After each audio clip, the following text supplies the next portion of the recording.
put a whopping 48 points against Marietta. This week, they have to face a tough Tri-Valley defense. NVL reporter Megan Stanford joins me now. And Megan, were the Raiders able to produce the same amount of offense this week against such a strong Scotty team? Danny, the Raiders knew that they had a tough task going against the Scotties, and they were not able to get anything going at all. Things went wrong pretty early for Morgan tonight, and they were not able to recover. And Justin Buttermore is pacing those sidelines, ready to lead his Scotties to a sixth straight NVL title, and they are well on their way here in 2016. And this punt goes over the head of the Morgan Raiders after their first possession. Instead of kicking it, he decides to run it, and that gives Tri-Valley great field position. And on that next play, they take it right into the end zone, and that's Cody Collins there, putting his team up 7-0 early on, and his team's giving him some love for that cushion early in the first. And after forcing Morgan to a 3-and-out again, Tri-Valley has the ball back, and they waste no time going down the field. That's a 30-yard reception there to set up this play. Later on in that drive, yet again, Cody Collins just sneaking in there.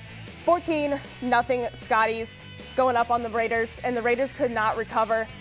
Later on in the first, though, they did get their first down not halfway through the first, with about 4 minutes left in the first quarter with that run right there. And after that drive stalled, they got another shot. But the Scotties would pick it off here, and they're happy about that, getting an extra opportunity for that offense to get on the field and extend the Scotty lead.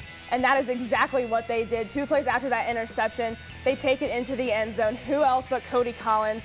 21-0 this point, Tri-Valley. And he only finished with 44 yards on the night, but he had 3 touchdowns. So going into the half, the Scotties led 41-0 and eventually went on to shut out Morgan 48-0.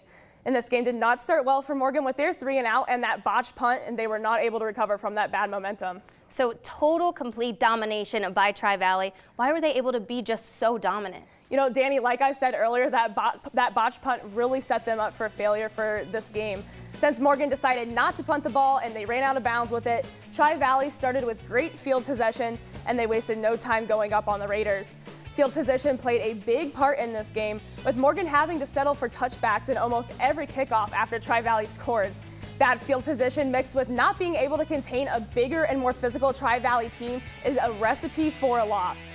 So Tri-Valley was definitely a handful for Morgan, but especially running back Cody Collins. Collins may have only finished with 44 yards tonight, but he had those 3 crucial touchdowns. He's on our Gridiron Glory Player of the Year watch list for a reason. Collins is a physical back who is able to burst through holes and make defenders miss. And not only is he valuable on offense, he's just as valuable on defense at linebacker. He's there and fills in the holes in the backfield and rarely misses a tackle. His ability to get the running game going lets quarterback Andrew Newsom get the passing game going, and they have threats at receiver too in Colin Subloden, Chase Dinan, and Greg Nolder.